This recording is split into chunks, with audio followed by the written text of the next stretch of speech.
Hello and welcome to another video tutorial. Today we will be looking at the tracking configuration of your offer.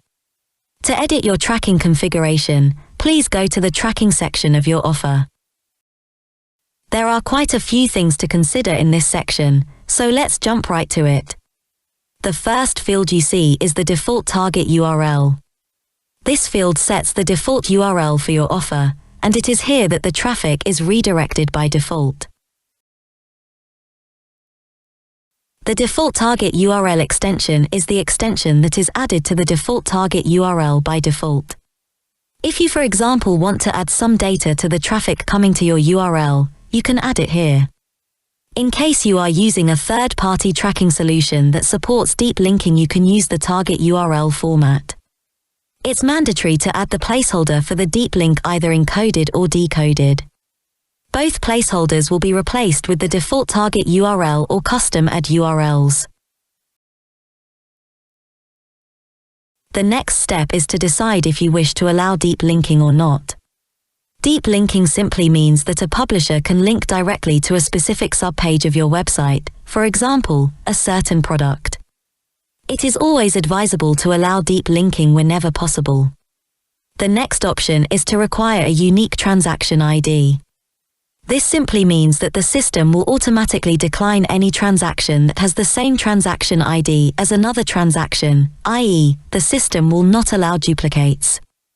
Normally we suggest requiring unique transaction IDs. If you are unable to send unique transaction IDs via the tracking implementation on your site, this option should not be used.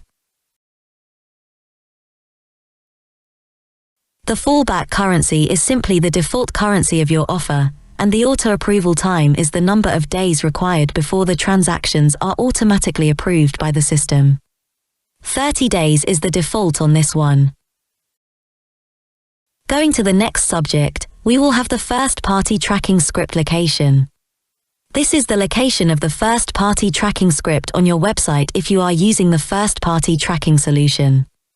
Your account manager will have sent you the complete installation instructions, and in these, they will ask you to implement our tracking script on your site.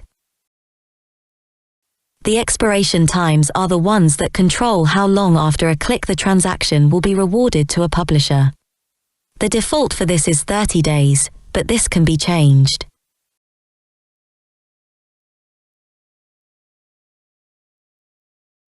For post-impression tracking, this is the same thing, but here you are rewarding the transaction also for post-impression instead of post-click.